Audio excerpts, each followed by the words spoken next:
I'm thrilled with today's guest. He's a little hungover, so we're going to get whatever percentage of him he can give us. But we'll take anything we can get. Mark Norman is one of the hottest comedians around. Just coming off his first Netflix hour special, Soup to Nuts, which is brilliant. I recommend it to everybody. It broke about a month ago. He's currently on the You Don't Say tour. He'll be touring Europe for the first time this September, just coming off of New Zealand and Australia. He co-hosts 2 podcasts. We Might Be Drunk and Tuesdays with Stories. Thanks for being here, Mr. Mark Norman. I appreciate it, man. Wow, Donny, you nailed that. That was a hell of a rap sheet, and you killed it. There we go. I got to tell you, I just stumbled across you on Instagram a few years ago. You kept coming up on my feed. Usually it's more just kind of large-breasted women and UFC fighting, and you just kind of snuck in there. I don't know what happened. Wow, we have a similar page, because if you throw Norm Macdonald in, it's the same shit. I got Norm Macdonald in there also. It comes up there, the great Norm Macdonald. Meanwhile, you are on fire, man, and you're like an overnight success after 16 years of killing yourself. Yeah, I didn't even know if I'm a success. I still struggle in a couple markets, if you know what I mean. But yeah, I appreciate it. I'm just happy to be doing comedy. I used to be a janitor. I'm living the dream. I love that. I'm a former ad guy, and I love that you said that if you weren't in comedy, you'd probably be a copywriter, and you got stung by that bee. You saw a J&B billboard. I remember this campaign. Jingle Bells without the J&B was this whole really cute campaign. You were like, wow, that's clever stuff. I want to do something like that. I saw that billboard when I was 6 years old. It blew my mind. I love wordplay. I had joke books on the back of my toilet growing up, and I read them front to back. What does a ghost eat on Halloween? Blueberry pie. I live for that shit. So, yeah. Look, if people always say, what do you want, a sitcom? You want to be in movies? I don't give a rat's ass about a sitcom. Just let me go perform. Yeah. What you love about it is, it's funny, you talked about how you've pitched a bunch of sitcoms, and just when you're doing scripted stuff, it's just doesn't work for you. You just need to be up there being you, doing comedy, and that's just kind of the formula. Well, not to sound like a pretentious queef, but the beauty of comedy is you can kind of tell the truth and get some shit out and talk about society, but everything written is the opposite of that. You have to act, so you're not being you. I can't act. And then everything has to go through these suits and Jews and anal and all this stuff, and it's a bummer. It takes all the art out of it. That's why Larry David's show is the best show, because they leave him alone. Yeah, that's really right. Now, you had your hero is Jerry Seinfeld, and Jerry on doing a Met game. He's a big Met fan. A few years ago, 2019, just happens to say, and Mark Norman is one of the real comics you should look out for. He's an up and coming. That must have been a seminal moment for you. That was huge, because I was bombing at a club in Buffalo, which sounds like a country song, and I was eating my ass up there, dying, and then my phone's blowing up when I get off stage. I'm covered in flop sweat, I'm ashamed and anxious, and it says like, dude, Jerry's talking about you, and somebody sent me the link, and I went, ah! And it really is one of those things where if you just keep your head down and keep going, somebody will notice, and luckily he noticed. It could have been Cosby. That would have been a different Not plug. so good. But a guy I've been watching since I was a kid, so it meant the world to me. And you opened for him, right? Opened for him a couple times, and then COVID hit. We had a whole string of gigs on the books. Fucked everything up. Yeah, fucked it all up. But I was finally getting some momentum. Seinfeld shouted me out. I did Rogan, and then the pandemic hit. So I said, let's put out a special right now. And those 3 things were kind of an amalgam of things that shot me up.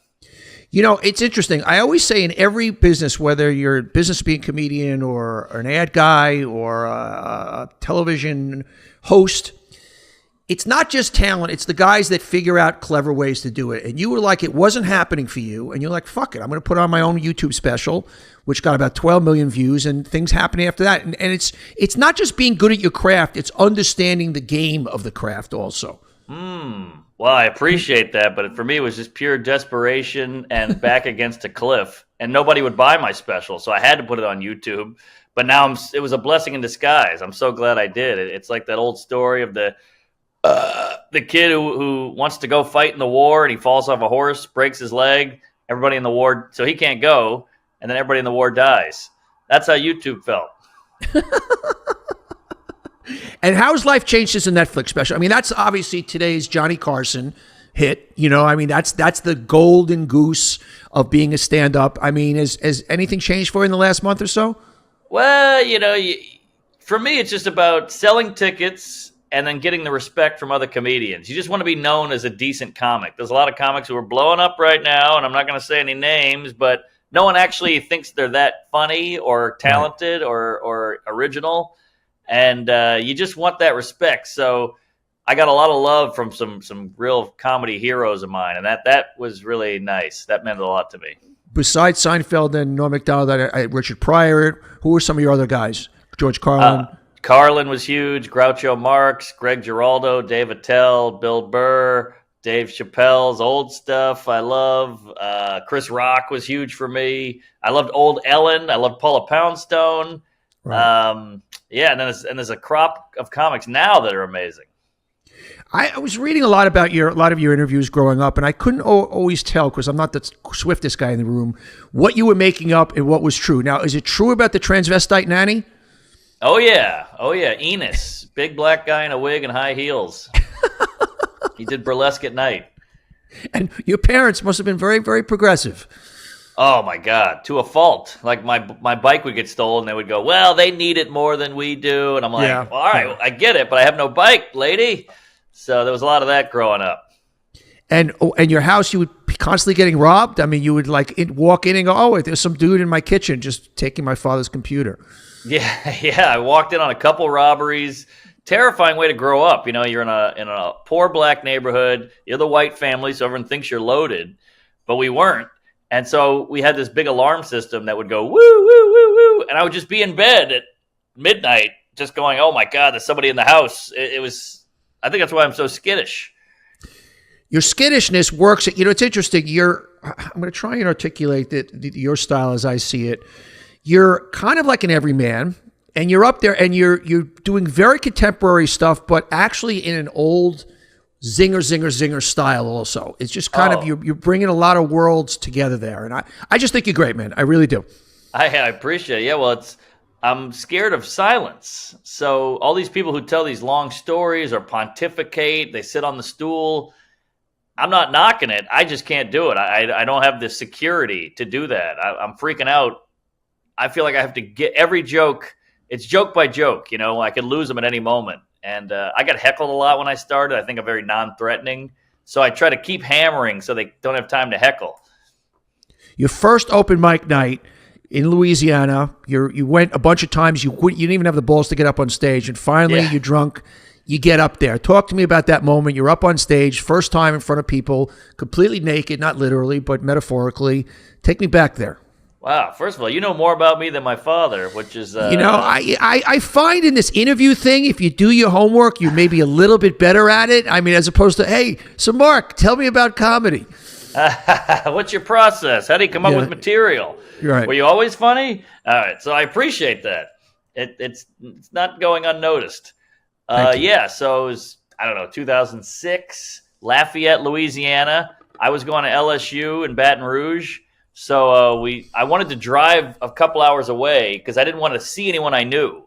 I wanted to be fresh. I was too ashamed. I was too embarrassed. And I went up and got really drunk before on a bunch of vodka sodas. And went up, and I had a yeast infection at the time. Wait, do guys get yeast infections? I didn't know that. They call it jock itch. Okay, all right. We'll just say it like it is. Okay, jock itch. Right. Okay, right. I got it I was dating a soccer player. She was a pretty hot lady. And hate when that happens. I know she was kind of a hippy dippy. She wasn't big into the showering, so I got her fungal, and I talked about the yeast infection on stage, and it was working, and I just loved it immediately. We did a little comedy meeting before with all the comics, like you're first, you're second. Here's how you got to do 5 minutes. I loved every minute. I loved the whole thing, the whole process. I felt like I was home immediately. It was my first open mic ever, but the problem is, the guy lit me. He hit you with a flashlight, meaning you have 1 minute left. I didn't know what that meant. So I just was like, "Oh, this guy," I thought it was like a concert, like with the lighter, like, "Oh, I'm killing." And then I kept going long. So he cut the mic. He just told the DJ to cut the mic. So now I'm like, "Oh, the mic broke." So now I'm yelling because I just like, "Hey, the show must go on." And now he's on the side of the stage going, get the fuck off, right? Get the hell off, you idiot. And I was like, oh, geez. So I probably did about 8 or 9 minutes. But I don't remember much of it, but I had a blast, and I went back every week after that. Now, I've never met your wife, but I love her just hearing this story, that she went to one of your shows. She's a fellow comedian, May. She went to one of your shows on a date and then DM'd you. I mean, that's my kind of woman. That gotta love that. She's a great gal. She's a bold lady. She's a real brazen coos, you know. What did she say in the DM? Well, I did a bit about anxiety. I can't remember the bit. This is so long ago. And then she DM'd me something about anxiety. Like she kind of quoted the bit and then added on to it. And I remember being like, wow, that was really clever. Because I don't know if you ever did the dating apps there, Donny, but... no, I haven't. Tell me about it. Well, there's a dating app called Bumble. Bumble, that's the one where the women reach out. Yes, exactly. And I don't want to trash the fairer sex here, but they're horrible at initiating conversation and flirting. Right. They're good at letting you do it and then going back, but they're not good at initiating as a generalization. As a group, I'm generalizing, but it was always like, so how's your Tuesday? I'm like, that's all you got, bitch. Come on. You wanna get this dick? You gotta throw some magic at me. You gotta work for it a little bit, right? Yeah, but their luck is they have the vagina, so I obviously was like, my Tuesday's great. I know. It's the power of that vagina is just what the shit that we'll do and say and behave. It is just and by the way, I'm significantly older than you. It doesn't fucking change. It gets worse. It gets worse. Well, you're very virile. You seem like a sexual dynamo. I can really see you. That's what I tell myself. Yeah, you look great. And you two are a handsome man. A home there, it looks like. Yeah, I'm out in East Hampton. I'm not in East Hampton. I don't even know where the fuck I live. I'm in Bridgehampton with all the fancy people out here. Wow, man, living the dream. Good for you, DD. Living the dream. I've worked hard, man, just like you. I've worked hard. So, are there any night? I'm watching you, and I'm kind of thinking, and you're special, and you're doing an hour. An hour is a lot of material. I mean, are you ever up there? And I'm like, the dumb part of me goes like, how do you even remember all this shit? I mean, it's just like, it's an hour. It's just like 87,000 jokes. Are you ever up on stage and you kind of just lose it? And you're like, what? Oh, wait, where am I? What am I doing? What am I supposed to be saying?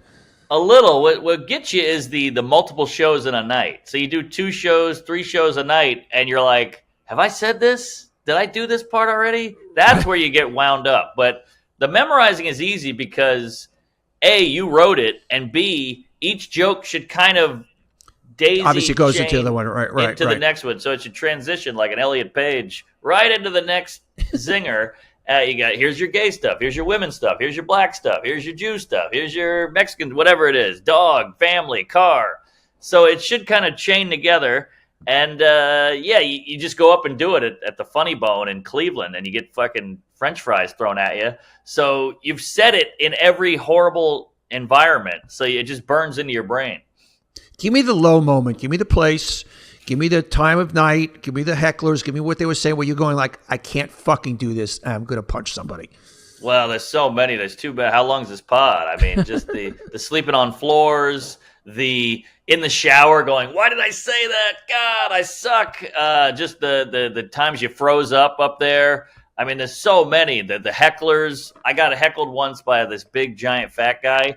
And I said, well, you're going to die soon. And the whole crowd went, ah. And this guy got up and he's like, you're a bad man. And I'm like, I don't know. You heckled me. I didn't know what to do. I felt horrible. I apologized immediately. I caved. I mean, so many women. I'm surprised you apologize because that's kind of not in your brand. I mean, it's kind of take no prisoners, The whole 500-seat audience turns on you. They're like, boo, that was too far, man. I'm like, all right, I'm sorry. I don't know. What the hell? He's interrupting the show. What about him? And, now we're having a fucking debate back and forth at a goddamn chuckle hut in Poughkeepsie. The chuckle hut. So, there's just so many bad nights, so many nights where I got too drunk and I shouldn't have gone on. I mean, a woman heckling you and you're like, just don't say cunt. And then you're like, you fucking cunt. And then that ruins it. Just some tough missed flights, missed gigs. Yeah, driving 8 hours for a spot. And they're like, oh, yeah, we made the wrong booking. You're actually next week. And you're like, oh, I've had all that. It's the traveling that sucks. I don't miss. I don't really. I used to run my ad agency. I don't do that anymore. I hated the fucking traveling. You said that also. It's just like there's nothing worse than traveling for business. I mean, if you could just like be there doing. I used to love working with clients. I love doing TV. But if I have to get on a fucking plane to go somewhere, I want to shoot myself. Yeah, it's the steps. It's the getting the Uber, then getting to the terminal, then doing security, then finding your gate, then boarding. I mean, it's too much. That's what really gets you. Like, I don't mind going to do it. I get it. I need to fly somewhere. But all those just steps like a special needs kid or an alcoholic, too many steps. And that's what gets you but I've learned to kind of zombie out. I just kind of go turn the brain off and just get into the seat, and then you can kind of check back in. But that's the hard part. I get the private thing. I'm not a fly private guy. I don't have that kind of money.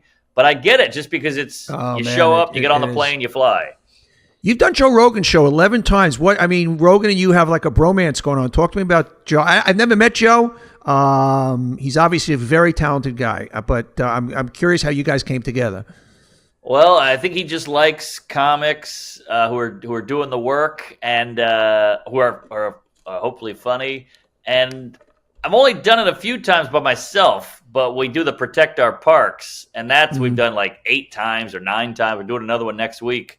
That's where we just get drunk, and there seems to be a void in comedy of just like a bunch of idiots being silly, getting drunk, saying crazy stuff, not being preachy or political or whatever. And like they used to have Opie and Anthony, you used to have Tough Crowd, where these guys would get together and just get crazy and be silly.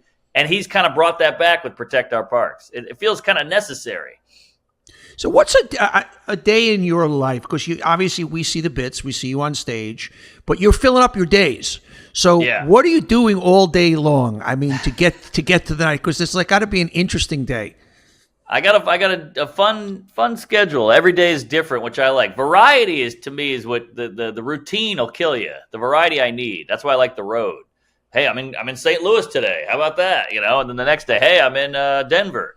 But for me, on a Monday in New York City, I wake up at about 10:30. I do some push-ups. I do some squats. Then I go straight to a podcast because I have 2 of them, and you got to bank them. You got to bank them. Got to bank them. On the road. Yeah, how it is. You're going to air in February. I mean, Yeah, there you go. Biden will be dead by the time this comes out. So, you got to bank the pods. I probably do 2 or 3 a day. And then I try to get home and write, do some writing for the show. And I have usually 3 or 4 sets that night at all the comedy clubs around the city because I got to just hammer that material and build new hours. And then I'll maybe have a drink and have sex with the wife and call it a night. Any kids in the future? Yeah, I think so. Maybe in a couple of years. That's one of the beauties of being a heterosexual male. I mean, Mick Jagger just had a kid. I thought, speaking of heterosexual, I don't know why my mind went to this, but Fox News, which is obviously not my favorite, I doubt it's yours either. Yeah. One of the commentators, I thought this was amazing. Jesse Waters was talking about the Trump mugshot, and his point that he was making was that he looked good, and he goes, my qualifications as heterosexual are well known, but I have to say, Trump really looks good there. Like, he couldn't say a guy, forget saying that Trump looks good is a weird thing. I just found that the most bizarre thing, and it just struck me that do we still live in a day and age where a man needed to qualify that he was heterosexual before he could say another man looks good? Yeah, that's hilarious. And also, he looks good. He looks like shit. He's a 79-year-old guy. What the hell are you talking about? His hair's wispy. He's got makeup on. It's disgusting. Yeah, now, you do very little politics. You snuck Hunter Biden into your last special, but almost no political stuff, which being interesting because you're so topical. And today it's hard to be topical without drifting in. Now you get into the transgender stuff, but you don't go anywhere politically with it. Yes, I think it's just enough's enough, and I think we're so divided. So if I can stay down the middle, I feel like I can get more audience. Because the joke should come first. I think the comedy should come first. Like Hunter Biden doing blow is funny, but it's not really political. So I can go into that realm, but I don't want to go, he's got a laptop and we should check it out. And like that, now you're off on a whole angry, opinionated rant. I had Hunter Biden on the podcast. Very nice guy. I had him on about a year ago, and he's just like a frat bro. You know, I mean, you could see this guy. You feel for him. He's obviously a troubled guy. Sure, but he was a guy you want to party with. You know, I want to party with him. He was just that guy. You know, I love it. Good for him. Yeah, I'd love to do some nose candy with that president's son. And Don Jr.'s a blowhead too. What a douchebag. What an absolute douchebag. I mean, I've known these Trumps for years. You just want to punch the guy. I mean, yeah, I call them both cocaine bears. Yeah. and the younger one, another genius also. Yeah, you see, I don't even know about this. You know more than me. I try to stay a distance. So you're in St. Louis. Take me through your day tonight on the road, because it's a different thing. So you're in St. Louis. You're playing the Chuckle Fest. By the way, who names these comedy clubs? Very unfunny. All the names of these comedy clubs. All Looney Bin, Bonkers, Funny Bone, Right. Zanies. They're all very cheesy. And so you're in St. Louis. Take me through your day today and up until the gig tonight. Well, the road is fun because I have no obligations. You know, like you wake up hungover at 11. And you're like, woo, I got the whole day to myself. I'm in a hotel room. I can see the city. I can get breakfast with my opener. I can do some writing. I can check my phone. The world is your oyster. In New York, I'm on a treadmill or a hamster wheel. So I love that part of the road. But then the show's at 8. I like to get to the venue at 7:30, get my act together, literally. We order food. The food shows up right when you get off stage. You sit with the other comics, the host and the opener, and you go, what worked, what didn't, and now you're kind of working out the act. What you're applying notes, and then you have a couple cocktails. You go home. Do you find it's interesting? We talked about Jerry, and I know Jerry, and I've had dinner with him a few times with a group. You find yourself, when I'm with comedians, you find yourself trying to be funny, and they don't want you to be funny. Stop, don't be funny. Be a civilian, and yet you feel. And do you find when people now, when you're with I'll call them civilians, people trying to be funny with you, and you're like, just don't fucking be funny. I'm the funny one. That's okay. I got it. I don't need funny. Yeah, look, I like funny people, and if you're funny, I say go be funny. But the trying to be funny is tough, and the worst part is the zinging. They'll try to ball bust you because they're like, oh, he's a comedian. He wants me to mess with him. So they'll be like, hey, you fucking homo piece of shit. I fucked your wife. And you're like, huh? Wait, what? And he's like, I'm joking. I'm like, oh, all right. I don't know you. I don't know. I didn't know you were joking. So that part is tough. I mind that way more than trying to be funny. And let's promote the Europe gig a little bit. When is that starting? European starts on September 6th. We're going to Lisbon, baby. So I'm doing Protect Our Parks and flying straight to Lisbon with a hangover. Now, a dumb question. A lot of your stuff is... I'm trying to say this the right way. Is there any I don't mean literal translation issues, but as you go around the world, and I know you just did Australia and New Zealand recently, are there any kind of nuances you've got to shake or move, or it's one language and it works across the world? Yeah, that's a good question, because some things I might change from a subway to a bus. Obviously, right. Stuff like that. And then I have a joke about having sex with animals, and I say bone in. And I'm like, I don't know if that's a term over there, bone in. So there's little things like that where I have to get there and just do my research. I'll talk to the concierge at the hotel. I'll talk to the Uber driver and just grill them. Like, do you say this? Do you say that? Do you have Uber here? Whatever it is. So that's that kind of stuff I'm nervous about. But they're so into American culture. Like these European cities, they know more about American politics than I do. Yeah. My favorite, I don't know what made me think of it when I talked about the international language. My favorite bit was when you start talking about HBO and the streaming services, how they have categories now, and you're like, fucking Pornhub got that years and years ago. Oh, thanks. That struck a nerve with me for some reason. Because you can type in any. I remember years ago, when I had my show on CBC, interviewing the president of Vivid Entertainment. They were the big video makers. He goes, you name a fantasy, we got it. Peg leg dwarfs, threesome, Venezuela, we got it. Exactly. Yeah. I mean, they did it and they never get credit for being inclusive and progressive and interracial, transgender, you name it, kids. If you look right, they got everything: fat people, skinny people, white, black, gay, and they get no love for being. They're what Hollywood wants to be. Yeah. Well, we're gonna give them love here. Hey, man, I really appreciate your time. I'm a big fan. Keep killing it, man. You're knocking it out of the park. Thank you, Double D. It was fun to be here, and thanks for doing the goddamn research. You know, it is, I get that a lot, and it's a compliment, which that leads me to believe, how are people not doing it? Like, do you not come to work? Like, you're talking to somebody. Don't you want to know about as much about them before you talk to them? That doesn't happen, huh? You'd be shocked how many podcasts go, so what's going on with you? And they're just sitting there, and you have to fill the whole time. And you're like, whose pod is this? Right. But you ask good questions, so I appreciate it. And praise Allah. Stay well. I hope I get to meet you in person one of these days, man. I will definitely come to one of your shows next time you're in New York, and I will come backstage. They won't let me, but I'll try and come backstage and see you, all right? I'll tell them you're my dad. We'll get you right in. Thank you, bro. You stay well, all right? Thank you, Donny. Comedy. Everybody, thanks for watching. If you like it, hit that subscribe button. And we love having you here watching On Brand. And just don't miss any future episodes. So don't forget to hit that subscribe button. We'll see you next time.